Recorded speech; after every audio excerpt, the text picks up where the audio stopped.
AP DEECET or Andhra Pradesh diploma in elementary education admission process సంబంధించి ఈ రోజు మనకు సెకండ్ ఫేజ్ కి సంబంధించిన సీట్ అలాట్మెంట్ రిజల్ట్ అయితే డిక్లేర్ చేయనున్నారు. వన్స్ మనకి సీట్ అలాట్మెంట్ రిజల్ట్ వచ్చిన తర్వాత మేము ఒక రివైజ్డ్ వీడియో అయితే చేస్తాము. మీకు సంబంధించిన సీట్ అలాట్మెంట్ రిజల్ట్ ఏ విధంగా వెరిఫై చేసుకోవాలి, నెక్స్ట్ ప్రాసెస్ ఏంటి అనేది. బట్ ఆల్రెడీ మేము ఒక డీటెయిల్ వీడియో కూడా చేయడం జరిగింది. ఏపీ డీడబ్ల్యూసెట్ కి సంబంధించి సీట్ అలాట్మెంట్ రిజల్ట్ ఏ విధంగా వెరిఫై చేసుకోవాలి అండ్ సీట్ అలాట్ అయిన క్యాండిడేట్స్ నెక్స్ట్ ప్రాసెస్ కోసం మీరు ఏ డాక్యుమెంట్స్ రెడీ చేసుకోవాలి, డాక్యుమెంట్స్ రెడీ చేసుకొని వెరిఫికేషన్ కోసం ఎక్కడ వెళ్ళాల్సి ఉంటుంది, వెరిఫికేషన్ వెళ్ళిన తర్వాత ఆఫ్టర్ వెరిఫికేషన్ ఎంత అమౌంట్ పే చేయాలి, కాలేజ్ లో రిపోర్టింగ్ ఏ విధంగా చేయాలి, ఈచ్ అండ్ ఎవరీ టాపిక్ పైన డీటెయిల్ వీడియో చేసాము. ఆ వీడియో మనకు సంబంధించిన యూట్యూబ్ ఛానల్లో అయితే ఉంటుంది. మీరు ఫుల్ వీడియో కోసం యూట్యూబ్ ఛానల్ వెళ్ళొచ్చు.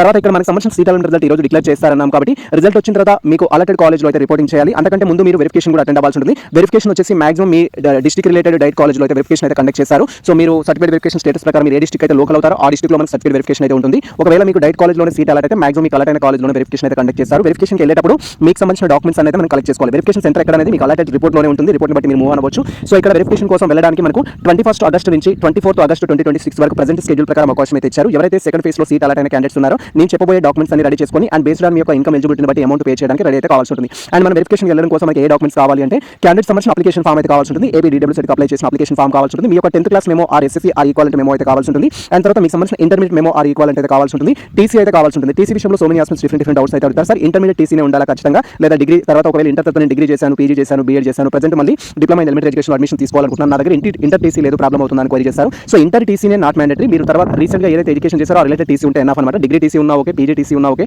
బీఎడ్ టీసీ ఉన్నా కూడా ఓకే, దాన్ని యాక్సెప్ట్ చేస్తారు. ఎటువంటి ఆబ్జెక్షన్స్ అయితే ఉండవు. తర్వాత బేస్డ్ ఆన్ మీకు సంబంధించిన లొకాలిటీని బట్టి మీరు ఆంధ్రప్రదేశ్ స్టూడెంట్స్ అయినట్లయితే 4th క్లాస్ నుంచి intermediate first year second year సంబంధించి ఆల్ బోనఫైడ్ సర్టిఫికేట్స్ అయితే ఉండాల్సి ఉంటుంది. 4th ఎక్కడ, 5th ఎక్కడ, 6th ఎక్కడ, 7th ఎక్కడ, 8th ఎక్కడ, 9th ఎక్కడ, 10th ఎక్కడ, ఇలా కంప్లీట్గా మీరు ఎక్కడైతే ఎడ్యుకేషన్ చేశారో ఆ రిలేటెడ్ స్టడీ కండక్ట్ సర్టిఫికేట్స్ కానీ బోనఫైడ్ సర్టిఫికేట్స్ కానీ కావాల్సి ఉంటుంది. ఒకవేళ మీరు ఓపెన్ ఇంటర్ కానీ ఓపెన్ ఎస్ఎస్సీ కానీ మీరు ఓపెన్లో చేసినట్లయితే సో మీకు బోనఫైడ్ సర్టిఫికేట్స్ ఉండవు కాబట్టి మీరు రెసిడెన్స్ సర్టిఫికేట్ అప్లై చేసి మీ సేవ ద్వారా దాన్ని అయితే మీరు తీసుకెళ్లాల్సి ఉంటుంది. తర్వాత మీ కేటగిరీ రిలేటెడ్ క్యాస్ట్ సర్టిఫికేట్ అనేది తీసుకెళ్ళాలి మీ సేవ నుంచి. బీసీ ఎస్సీ ఎస్టీ స్టూడెంట్స్కి మ్యాండేటరీ. తర్వాత పర్సన్స్ విత్ డిజబిలిటీ కానీ అదర్ స్పెషల్ కేటగిరీ క్యాప్ కానీ ఎన్సీసీ కానీ స్పోర్ట్స్ కానీ ఉంటే ఆ రిలేటెడ్ కేటగిరీ సర్టిఫికేట్ తీసుకెళ్లాల్సి ఉంటుంది. అండ్ మీ రియంబర్స్మెంట్ ఎలిజిబుల్ అయిన స్టూడెంట్స్ అయినట్లయితే ఖచ్చితంగా మీ దగ్గర ఇన్కమ్ సర్టిఫికేట్ కూడా ఉండాల్సి ఉంటుంది. ఎస్సీ ఎస్టీ క్యాండిడేట్స్ అయినట్లయితే లెస్ దెన్ 1 lakh ఉండేటట్టుగా మీకు సంబంధించిన ఇన్కమ్ సర్టిఫికేట్ అనేది త్రూ మీ సేవ ద్వారా తీసుకోవాలి. ఒకవేళ బీసీ ఓసీ స్టూడెంట్స్ అయినట్లయితే 2 lakhs బిలో ఉండేటట్టుగా ఇన్కమ్ సర్టిఫికేట్ తీసుకోవాలి. సో ఇద్దరికి నేను ఇచ్చే సజెషన్ ఏంటంటే 1 lakh బిలో ఉన్నట్టయితే బెనిఫిట్ అనమాట, అప్లికేషన్ చేసుకోవడానికి ఛాన్స్ ఉంటుంది. ఒకవేళ మీకు గవర్నమెంట్ కాలేజ్లో కనుక సీట్ వస్తేనేమో 2385 రూపీస్ అనేది ఉంటుంది. ప్రైవేట్ కాలేజ్లో కనుక సీట్ వస్తేనేమో 12500 రూపీస్ అయితే కాలేజ్ ఫీ అయితే ఉంటుంది. మీరు రియంబర్స్మెంట్ ఎలిజిబుల్ అయినట్లయితే గవర్నమెంట్ కాలేజ్లో వచ్చిన వాళ్ళు ఆఫ్టర్ వెరిఫికేషన్ 100 రూపీస్ పే చేసి మీరు సీట్ అయితే కన్ఫర్మ్ చేసుకోవాల్సి ఉంటుంది. ఒకవేళ ప్రైవేట్ కాలేజ్లో కనుక సీట్ వచ్చినట్లయితే 12500 కి రియంబర్స్మెంట్ అనేది మీకు 11,000 వరకు అయితే రియంబర్స్మెంట్ రావడం జరుగుతుంది. రిమైనింగ్ అమౌంట్ ఏదైతే ఉంటుందో మనం పే చేసి సీట్ కన్ఫర్మ్ చేసుకోవాలి. మీ దగ్గర ఇన్కమ్ సర్టిఫికేట్ లేదు అండ్ స్టేట్ సంబంధించిన కేటగిరీ సర్టిఫికేట్ లేదంటే మీరు రియంబర్స్మెంట్ అయితే ఎలిజిబుల్ అవ్వరు.